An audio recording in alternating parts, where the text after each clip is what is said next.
Hujambo na karibu tena mtazamaji wa The World News katika kipindi hiki cha ulimwengu wa siasa. Mimi ni Adam Hussein.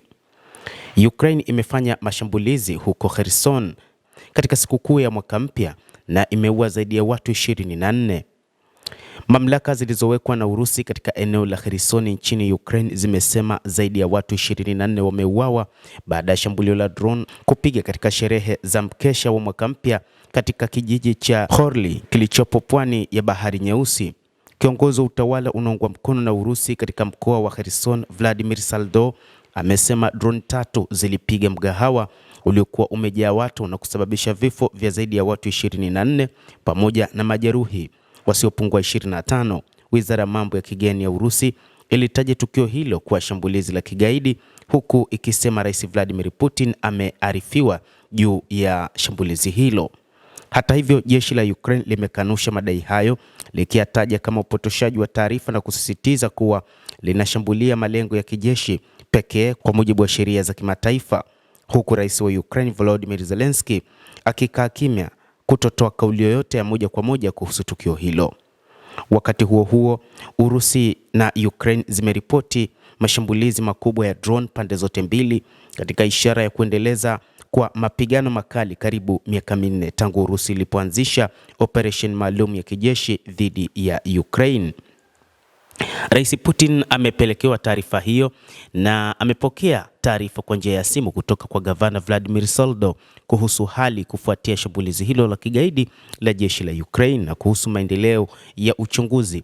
Msemaji wa Kremlin Dmitry Peskov aliviambia vyombo vya habari, kwa mwendo wa uchunguzi na utambuzi wa miili ya wahasiriwa, habari na majina yatachapishwa kwenye wavuti ya utawala wa mkoa, gavana alimwambia rais wa Urusi Vladimir Putin. Hata hivyo, kumekuwa na mashambulizi ya mara kwa mara ambayo Ukraine imekuwa ikiyafanya. Siku za hivi karibuni imeripotiwa kwamba Ukraine ilifanya mashambulizi ya drone 91 karibu katika makazi ya Rais Vladimir Putin, ambayo Putin alielezea kama ni ugaidi wa kutisha.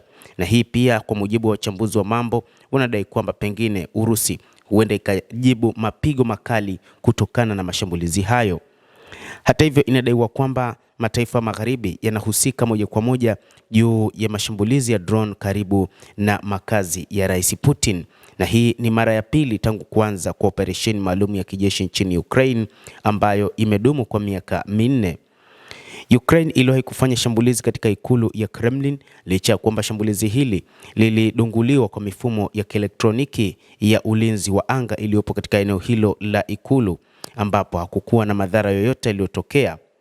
Basi mtazamaji, hayo ndio ambayo tunayo kwa sasa, ni kile ambacho kimefanywa na Ukraine katika kujibu vita nchini Ukraine, ambapo ilifanya mashambulizi makubwa na kuua watu 24 katika sherehe za mwaka mpya huko Kherson. Na Rais Putin amepokea taarifa hiyo kutoka kwa gavana wa eneo hilo Vladimir Saldo kuhusu hali ya mashambulizi ya kigaidi ya jeshi la Ukraine katika eneo hilo la Kherson.